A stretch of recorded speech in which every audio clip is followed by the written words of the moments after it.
He's sitting in his car, engine off, parked in a quiet garage.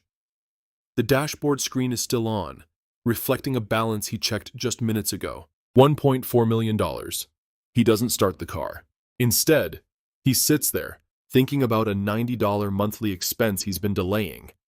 Not because he can't afford it, because something about spending still feels off. Nothing in his financial situation has broken. The numbers are stable. The plan is intact.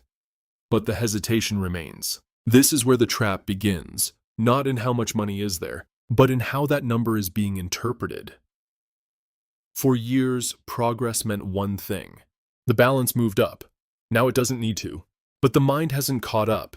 So even when the structure holds, the feeling doesn't. If the number alone can't create certainty, what actually does? The system works in one direction for most of adult life. Money comes in, savings accumulate, and balances increase over time. That upward movement becomes the primary signal people rely on to evaluate whether things are going well. Each deposit, each market gain, reinforces the same interpretation.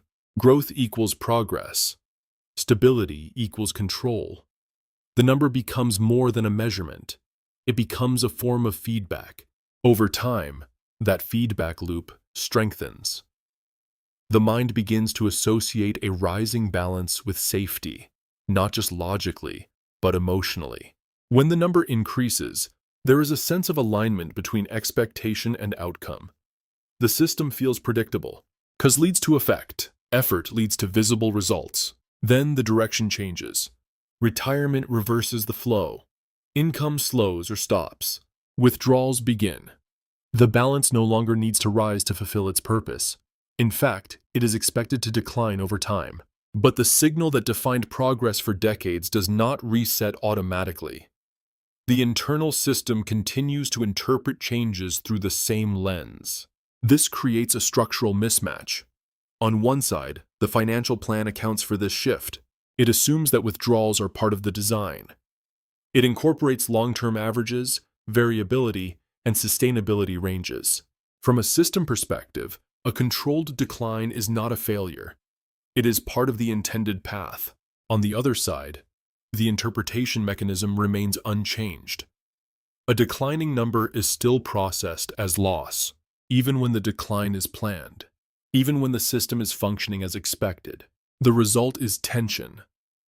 Not because the structure is unstable, but because the signal is misread. This is the first layer. The second layer comes from external benchmarks. Large numbers are repeated across media, conversations, and projections. Certain figures become shorthand for security. Over time, they form a reference point, even if they do not reflect the typical experience. The repetition creates familiarity. Familiarity creates perceived necessity. The system shifts focus from structure to scale. Instead of evaluating how money interacts with expenses, income, and time, attention moves toward reaching a specific balance. The number becomes the goal, rather than one variable among many. And because numbers have no natural endpoint, the target continues to move. This introduces a persistent gap. Even when the structure improves, the perceived distance from the target remains. The feeling of not enough is maintained, not by the actual situation, but by the comparison framework. This is the second layer of distortion. The third layer is fixed obligations. Every financial system contains elements that do not adjust. Housing costs, basic living expenses, insurance. These remain constant regardless of market conditions. When these fixed costs are tied directly to a fluctuating portfolio, the system becomes sensitive to timing. A decline in asset value does not reduce the obligation.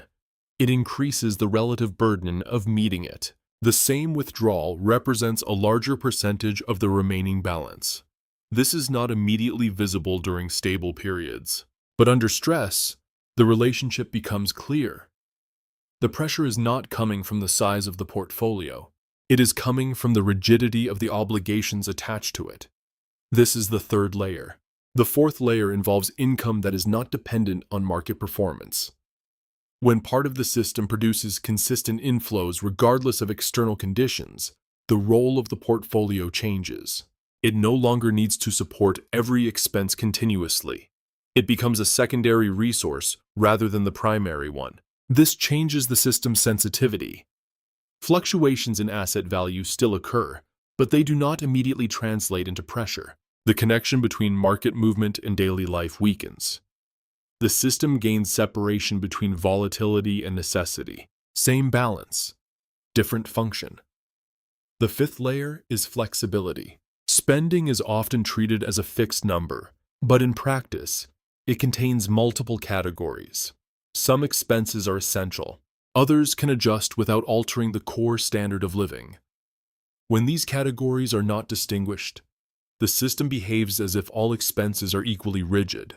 Under that structure, any decline in assets creates immediate tension, because every dollar withdrawn feels equally necessary. When flexibility is introduced, the system responds differently. Adjustments can occur without affecting essential stability. The need for precise, consistent withdrawals decreases. Time becomes available as a variable. The system is no longer forced to react instantly to every change. Across these layers, a pattern emerges. The balance itself is not the system. It is one component within a broader structure. But when the balance becomes the dominant signal, the other components are overlooked. That is how the mismatch forms. The number appears sufficient. The structure may even be stable. But the interpretation remains tied to a signal that no longer reflects how the system actually works. Consider two retirees entering the same phase of life within a similar time frame. Both spent decades working, saving, and building financial assets. Both accumulated portfolios that, on the surface, appear sufficient for retirement, and both rely on similar long-term market assumptions. From a distance, their situations look almost identical, but the experience begins to diverge once the structure underneath is examined. The first retiree holds a portfolio of approximately $1.5 million. His monthly obligations total around $4,500. Housing remains financed. Core living expenses are covered primarily through withdrawals from his portfolio. There is limited external income that arrives independently of market performance. In stable conditions, the system appears balanced. Withdrawals are manageable. Market returns offset a portion of the spending. The relationship between assets and expenses remains relatively stable. Then the environment shifts. The market declines by 20%. The portfolio reduces accordingly. The monthly obligations do not. The same $4,500 must still be withdrawn, but it now represents a larger percentage of the remaining assets. The withdrawal rate increases automatically, not by intention, but by necessity. This introduces pressure, not immediately through lifestyle change, but through interpretation. The balance is lower. The requirement remains fixed. The margin between the two narrows. The system begins to feel more fragile, even if the long-term assumptions have not fundamentally changed. Monitoring increases. Attention shifts toward short-term fluctuations. The same financial structure that appeared stable in a neutral environment now feels exposed under stress. Now consider the second retiree. The portfolio is smaller, approximately $800,000. Monthly obligations are slightly lower, around $3,800. Housing is fully paid. A portion of essential expenses is covered by income streams that are not dependent on market performance. The portfolio does not serve as the sole support system. It functions as a supplement. Under stable conditions, this system also appears balanced. Withdrawals are modest. Market growth contributes to sustainability. Now apply the same external change. A 20% market decline. The portfolio decreases in value, but the structure absorbs the impact differently. Essential expenses continue to be covered by independent income. Withdrawals from the portfolio are not immediately required at the same level. There is no forced adjustment in the short term. Time becomes available. The system is not required to react immediately to the decline.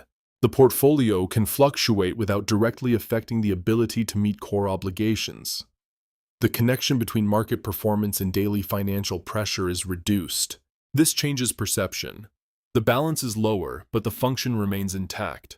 The system continues to operate without interruption. There is less need for constant monitoring, less sensitivity to short-term movement. Now compare the two. The first retiree has nearly double the assets, yet the structure requires those assets to perform consistently to maintain stability. The second retiree has fewer assets, but the structure reduces dependency on them. The difference is not the size of the portfolio. It is the role the portfolio is required to play. In the first case, the portfolio is responsible for both growth and stability. In the second, stability is partially handled outside the portfolio, allowing the assets to operate with more flexibility. This becomes more visible over time. In extended periods of volatility, the first structure experiences repeated pressure. Each downturn reinforces the need to withdraw from a reduced base. Each withdrawal limits recovery potential. In the second structure, volatility remains present, but its impact is moderated. Because essential needs are already addressed, the portfolio is not required to absorb every fluctuation immediately. The outcome is not determined by the initial balance alone. It is shaped by how the balance interacts with obligations, income, and time. Now extend the comparison beyond numbers. Both retirees may follow similar investment strategies. Both may experience the same market conditions. Both may have comparable long-term projections. Yet the day-to-day experience differs. One system reacts to the market. The other allows the market to move without immediate consequence. This is where the distinction becomes clear. A larger balance does not eliminate dependency. A smaller balance does not automatically increase risk. The key variable is exposure. Exposure to fixed obligations. Exposure to timing. Exposure to volatility. When exposure is high, even a large portfolio can feel unstable. When exposure is reduced, a smaller portfolio can maintain stability. This is not a difference in discipline or decision-making in the moment. It is a difference in structure. And structure determines how the system behaves when conditions change. The assumption tends to follow a simple pattern. If the number is large enough, the feeling of security will eventually appear. So the focus remains on accumulation, on reaching a higher threshold, on closing what appears to be a gap. But the gap does not behave the way it is expected to. Because the issue is not the size of the number itself. It is the role that number is being asked to fulfill. The common interpretation frames the situation like this. The problem is insufficient savings. The solution is a larger balance. Within that frame, every increase moves things closer to stability, and every shortfall delays it. But the structure introduces a different reality. The balance is not operating in isolation. It is supporting a system that includes fixed obligations, variable expenses, income streams, and behavioral responses to change. When the portfolio is expected to handle all of these functions simultaneously, it becomes a single point of dependency. It must grow. It must provide income. It must absorb volatility. And it must maintain a sense of psychological comfort. Even when it increases, the pressure does not disappear, because the expectations placed on it increase as well. This is where the mismatch becomes visible. More assets do not automatically reduce uncertainty if the structure continues to rely on them in the same way. So the focus on the number persists, but the outcome does not change. This leads to a subtle shift in interpretation. The problem is no longer framed as not enough accumulation. It becomes too much reliance on a single variable. From that perspective, the balance is not insufficient. It is overloaded. It is being asked to perform multiple roles that are not inherently linked. This changes how the system is understood. Instead of measuring progress by how much has been accumulated, attention moves toward how responsibilities are distributed. Which parts of the system are fixed? Which parts are flexible? Which parts operate independently of market conditions? The balance becomes one component among several, rather than the center of the entire structure. This reframing does not change the numbers themselves. It changes the interpretation of those numbers. and interpretation influences perception. When the system is viewed through a single metric, variations in that metric carry disproportionate weight. When the system is viewed as a set of interacting elements, no single change defines the entire outcome. That is the shift from a target-based model to a structure-based model. In a target-based model, the objective is to reach a specific number. The number defines success. In a structure-based model, the objective is stability under different conditions. The system defines success. Targets move. They adjust with new information, new comparisons, new expectations. Structures behave differently. They either hold under pressure or they do not. And that distinction changes the experience. Two individuals with similar balances can interpret their situations in entirely different ways, not because their numbers differ significantly, but because the systems those numbers operate within are different. Once the focus shifts from the number to the structure, the question itself changes. It is no longer centered on how much is needed. It becomes centered on how the system responds when conditions change. The difference is not in how much is accumulated. It is in how that accumulation is structured to function under pressure. Some retirees appear financially ahead, but remain exposed because everything depends on a single variable holding steady. Others operate with smaller balances, yet experience greater stability because the system distributes that responsibility across multiple layers. The contrast is not always visible in the number itself, but it becomes clear in how each system responds when conditions shift. What looks sufficient in a stable environment can feel fragile when the structure underneath is forced to carry too much at once. And what appears modest on paper can remain durable when pressure is absorbed before it reaches the portfolio. No advice, just observation. This pattern points to a larger issue that tends to stay hidden until much later.